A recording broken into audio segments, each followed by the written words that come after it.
हरे कृष्णा मेरे दोस्तों, कैसे हैं आप सब। दोस्तों, क्या आप मुझे ये बता सकते हैं कि इंसान की दुनिया में सबसे बड़ा शत्रु है कौन? जी हाँ, आप बिल्कुल सही सोच रहे हैं। क्रोध ही इंसान का सबसे बड़ा शत्रु है। क्रोध एक ऐसी अग्नि के समान है जिसको हम हाथ में लेते हैं दूसरों को क्षति पहुंचाने के लिए, परंतु दूसरों को क्षति पहुंचे या ना पहुंचे, वो हमारे खुद के हाथ को जरूर जला देता है। क्यों, है ना सच बात। क्रोध में अक्सर इंसान कुछ ऐसे कर जाते हैं या कहे जाते हैं जो उन्होंने कभी स्वप्न में भी कल्पना नहीं की होगी, परंतु क्रोध उनसे ये करवा ही देता है। उसके बाद चाहे हम जितना भी पछता ले, चाहे जितना भी खुद को कोस ले, हम क्रोध के परिणाम स्वरूप किए हुए कार्य को वापस नहीं कर सकते, सब कुछ ठीक नहीं कर सकते, है ना। तो दोस्तों, आज के वीडियो में हम एक ऐसी कहानी सुनेंगे जिसमें किसी ने क्रोध में आकर और किसी को नहीं, स्वयं भगवान श्री जगन्नाथ को चोट पहुंचाई थी। रह गए ना हैरान सुनकर। अब आप सोचेंगे कि दुनिया में किसी में भी इतनी सामर्थ्य नहीं है कि परम भगवान श्री जगन्नाथ को चोट पहुंचा दे। तो चलिए इस रहस्य से पर्दा उठाते हैं और हमारी कहानी में आगे बढ़ते हैं। उससे पहले अगर आपको ये भक्ति रस से परिपूर्ण कहानी पसंद आई, लाइक शेयर कमेंट कर दीजिएगा और चैनल को ज़रूर सब्सक्राइब कर दीजिएगा। बहुत समय पूर्व पुरी में अर्जुन मिश्रा नाम के एक पंडा रहते थे। वो प्रतिदिन भगवत गीता का पाठ किया करते थे। क्योंकि वो अपने अधिकांश समय गीता पाठ में व्यतीत करते थे, स्थानीय जन उन्हें गीता पंडा के नाम से भी पुकारते थे। वो भगवान श्री जगन्नाथ के परम भक्त एवं उनको समर्पित आत्मा थे। जो कुछ भी दुनिया में घटित होता था उसे वो भगवान श्री जगन्नाथ की इच्छा मानकर स्वीकार कर लेते थे। वो पूर्ण रूप से अपने भगवान जगन्नाथ पर आश्रित थे। वो बहुत दरिद्र ब्राह्मण थे एवं भिक्षावृत्ति से जीवन यापन करते थे। एक बार पूरी धाम में एक सप्ताह तक घनघोर बारिश हुई, जिसके कारण गीता पंडा भिक्षा मांगने हेतु घर से बाहर ना निकल सके। उनके पास जो थोड़े बहुत भोजन सामग्री थे वो शीघ्र ही समाप्त हो गए। इसीलिए उनको अपने परिवार के साथ उपवास करना पड़ा। तो भी गीता पंडा तनिक भी दुखी नहीं थे।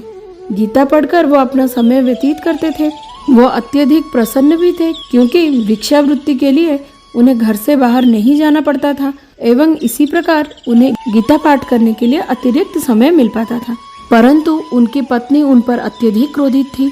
उन्हें बुरी तरह से डांटते हुए वो एक दिन बोली कि तुम्हारे बाहर जाकर भिक्षा मांगने के बिना हम किस प्रकार जीवित रह सकते हैं। हमारी 3 संतान हैं। यदि तुम बाहर जाकर उनके लिए कुछ नहीं लाओगे तो हम सब अवश्य ही मृत्यु को प्राप्त हो जाएंगे। इतना कुछ सुनने के बाद भी गीता पंडा जरा सा परेशान नहीं थे, अपितु उन्होंने अपनी पत्नी को गीता का एक श्लोक दिखाया जिसमें भगवान कृष्णा ने ये कहा है कि जो लोग अनन्य भाव से मेरी दिव्य स्वरूप का ध्यान करते हुए निरंतर मेरी पूजा करते हैं, उनकी जो भी आवश्यकताएं होती है मैं उन्हें जरूर पूरा करता हूँ और जो उनके पास है उसकी भी रक्षा करता हूँ। ये कहकर गीता पंडा अपनी पत्नी को ये समझाने की प्रयास किए कि उनको किसी भी बात की कोई चिंता नहीं करनी चाहिए, अपितु उनको भगवान श्री जगन्नाथ पे पूर्ण भरोसा रखना चाहिए और खुद को पूर्णतः भगवान जगन्नाथ को समर्पित कर देना चाहिए। अपने पति के ऐसे व्यवहार पर उनकी पत्नी और रुष्ट हो गई।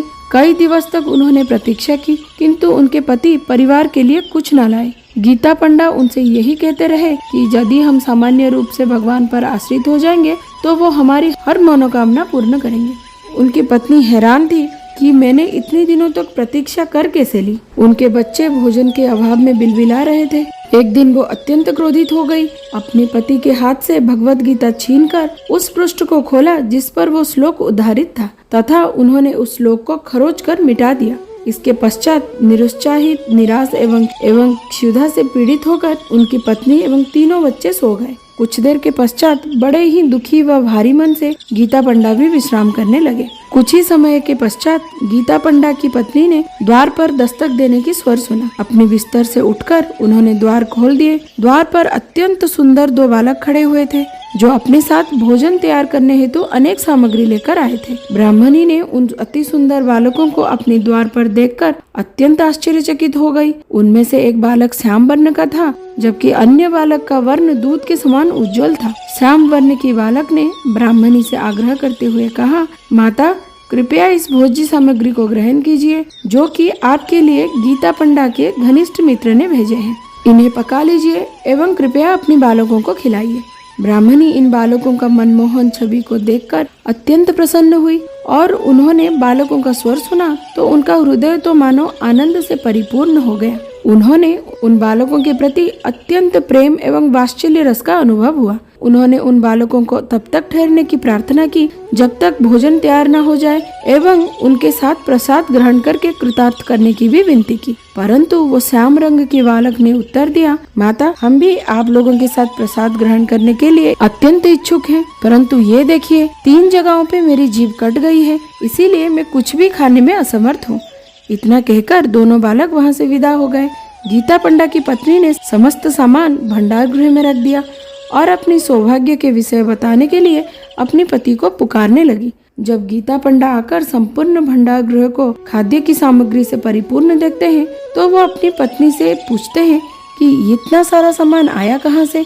अपनी पत्नी से सारा वृत्तांत सुनने के बाद वो ये पूछते हैं, क्या तुमने उन बालकों को भोजन कराया?